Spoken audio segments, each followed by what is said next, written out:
T'as vu, il y a encore une scission au NPA. Non mais vraiment, genre les trotskistes, t'en mets 2, c'est un parti, t'en mets 3, c'est une scission. Hein. Oui, on connaît les blagues sur les trotskistes. Et puis Estonie, il a dit « Mieux vaut une blague au sujet des scissions qu'une scission au sujet des blagues ». Et Trotsky, il aurait ajouté « Les blagues sur les piolets, par contre, faut arrêter, vous allez finir par blesser quelqu'un. » Ouais, c'est super marrant.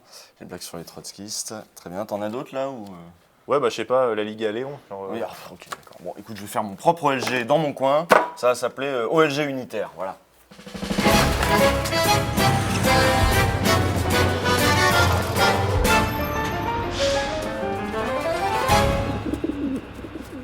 Alors, la baffe dans la gueule, là, hein? La tarte à 5 doigts sauce dromoise, on en parle? Non mais c'est vrai que personne n'en parle en plus. Hein. Non mais sérieusement, on pourrait pas parler de la réforme des retraites. Genre là, ils ont... Montjoie Saint-Denis, qu'il a dit, Jacouille. Et bim, comparution immédiate, 4 mois au frais. Et alors là, championnat du monde de danse du ventre, pour pas dire que c'était un facho. Ouais mais nous, est-ce qu'on condamne cette violence? Parce que moi, ce Macron, plus ça va, plus je trouve qu'il est pas cool non plus, quoi. Ouais, non monsieur, on condamne, hein. En plus, il y a mieux à faire pour emmerder Macron que lui mettre une gifle. Ça, c'est un truc de facho. Ah bah tout de suite facho. Ah bah on peut plus se dire patriote, royaliste, suivre toute la fachosphère et en plus se déclarer d'ultra-droite sans se faire traiter de facho par Monsieur Usul des vidéos Usul. Nous, on les grille tout de suite, de toute façon. Mais alors, souvent, on nous écoute pas, hein. Ah, et puis en fait, c'était des fachos, tiens. Quelle surprise. Écoutez ce que raconte l'ami du gifleur dans Quotidien. On est avant la baffe, là. Il y a des choses qu'on voudrait dire mais qu'on peut pas dire malheureusement. Par exemple? Le déclin de la France. Bon, le déclin de la France, ça fait pas très extrême gauche. Hein. On n'imagine pas Nathalie Arthaud rendre hommage aux croisades et aux chevaliers. Non, ou Olivier de Besancenac, nostalgique des relais postaux de notre bon Louis XI. Ouais, bon, après, il y a un des mecs qui a dit qu'il était anarchiste quand même. Un parti qui est mort, on va dire plutôt l'anarchie qu'autre chose.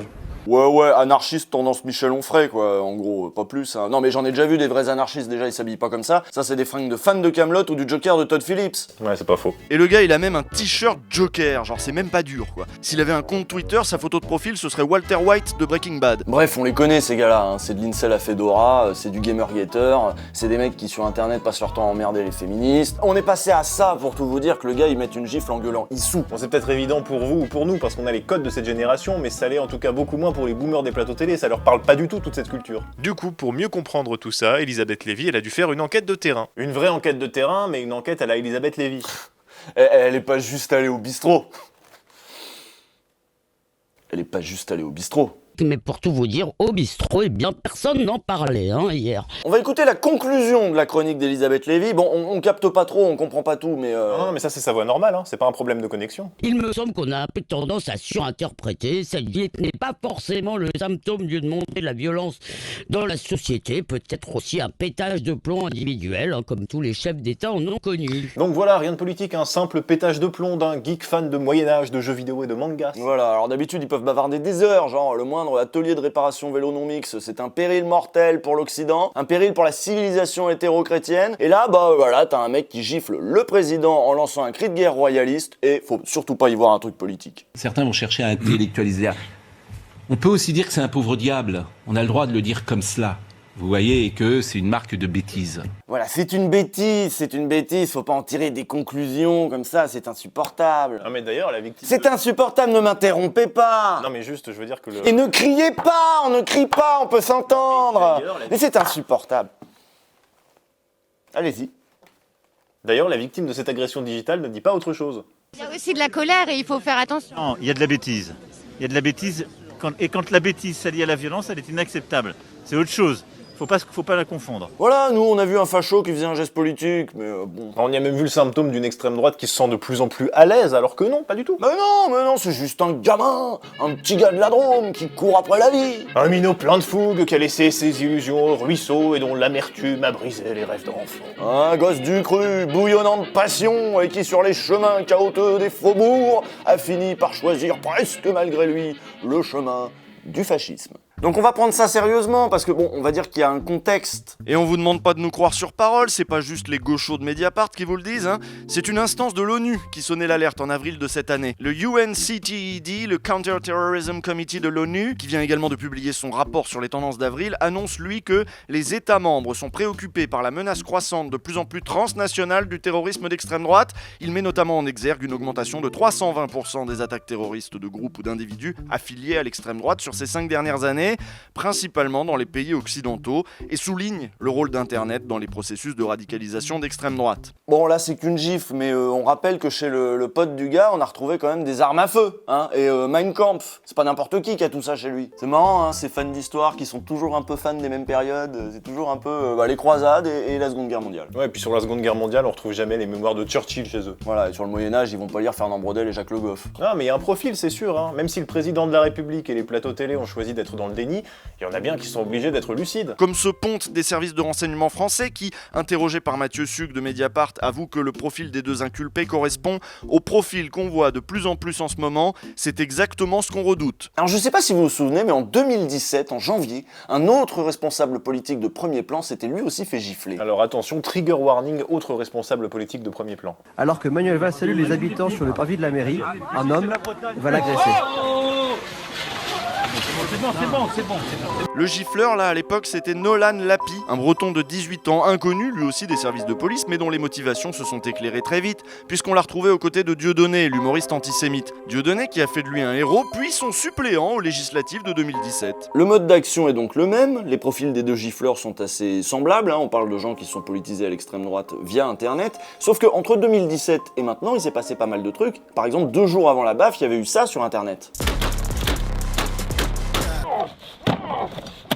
Et dans cette vidéo, retirée de YouTube depuis, les deux influenceurs saucisson pinard semi-automatique ne se contentent pas de tirer sur un mannequin déguisé en gauchiste, hein, ils conseillent aussi à leur public de s'équiper en armes à feu. Ah oui, ils expliquent qu'avec 150 € et en passant un quiz pourri, on peut avoir accès à un permis de chasse et donc à des fusils. Ils disent que ça permet de donner du poids à ces arguments. Les armes à feu, c'est la spécialité de Code Reno, un des deux gars de la vidéo, qui, quand il ne reconstitue pas une chasse aux chances pour la France, prodigue à son auditoire des conseils sur les pistolets et autres fusils pour, par exemple, tirer sur des trucs ou des gens, mais il faut pas le dire parce que c'est du tir sportif, hein. Et puis c'est de l'humour. Les fachos pro-armes comme moi, des armes à feu, on en a depuis des années, voire même des dizaines d'années. Alors pourquoi selon vous les armureries se font autant de pognon depuis peu? Réponse facile. Énormément d'anti-armes commencent à se rendre compte qu'ils vont crever comme des merdes s'ils continuent à s'accrocher à leurs convictions de débiles profonds. Et donc, passent du côté facho de la force. Bon, là les deux ils sont identifiés fachosphère, hein. Si tu cliques là-dessus, normalement c'est pas que t'étais à la recherche d'infos sur l'astronomie, hein. Est-ce que vous voyez où je veux en venir? Un jour tu feras une vidéo sur les armes à feu.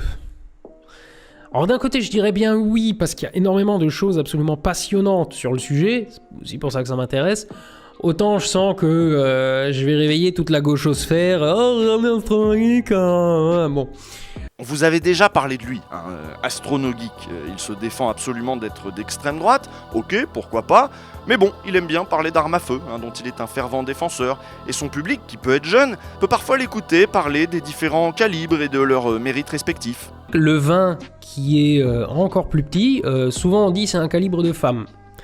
Alors les femmes elles disent machiste, mais en vrai tu files un calibre 12 à une nana, une fois sur deux elle dit ah non je veux plus y toucher, ça tape trop fort. Bon, ça tape pas super fort, hein, ma copine, elle veut pas autre chose que du 12, mais... Bon, l'intéressé, je le rappelle, est présumé non facho, jusqu'à preuve du contraire, mais enfin, c'est quand même lui qu'on retrouve dans une vidéo de Code Reno, le partenaire de Papacito. Bon, tout ça pour dire quoi? Bah ça pue la merde. Tout ça pour dire que, mine de rien, aujourd'hui le président ne s'est pris qu'une baffe, hein, mais dans ce contexte, avec une prolifération des idées d'extrême droite, une banalisation de la propagande pro-armes sur Internet, qu'on retrouve jusque chez Astronogeek, qui n'est pourtant pas facho, hein, et ben tout ça, oui c'est ça pue la merde. Pue la merde. Parce que si le président ne s'est pas pris de balle, plusieurs faits divers récents ont impliqué des hommes armés, avec parfois une idéologie fascisante tendance survivaliste en arrière-plan. Il y a eu 2 personnes tuées dans une scierie, des gendarmes dans plusieurs cas, et n'oublions pas, comme le rappelle Marlène Schiappa, jointe par Libération suite au rapport sur le féminicide de Mérignac, il y a un véritable sujet sur les armes à feu, qui est le premier mode opératoire des féminicides. Donc on résume, on a une augmentation du terrorisme d'extrême droite dans tout le monde occidental, on a une banalisation des discours pro-armes sur Internet,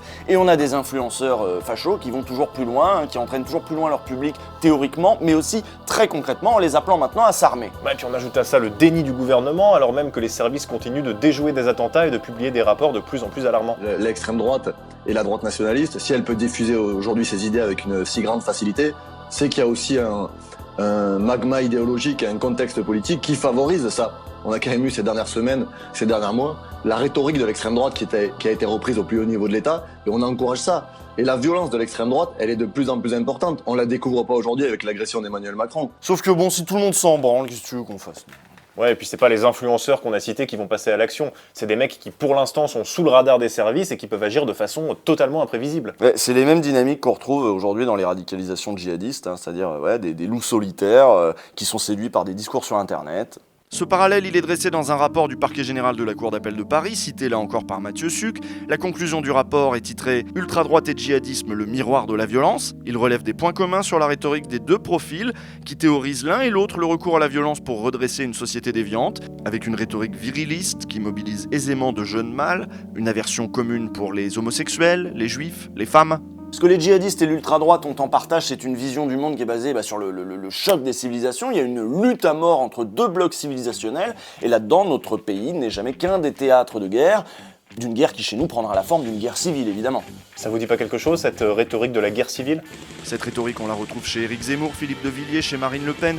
On la retrouve très explicitement dans la fameuse tribune des généraux. Et finalement, peut-être est-elle aussi en toile de fond des sorties de Darmanin ou de Xavier Bertrand sur l'été orange mécanique ou sur l'ensauvagement. Alors comment on calme le jeu ?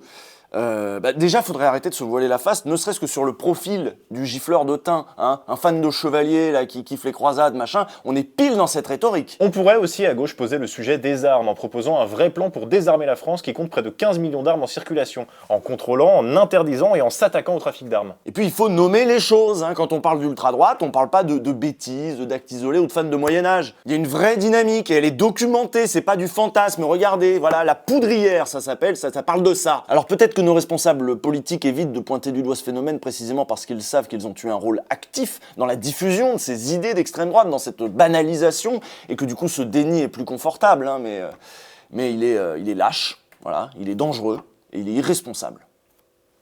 À lundi prochain.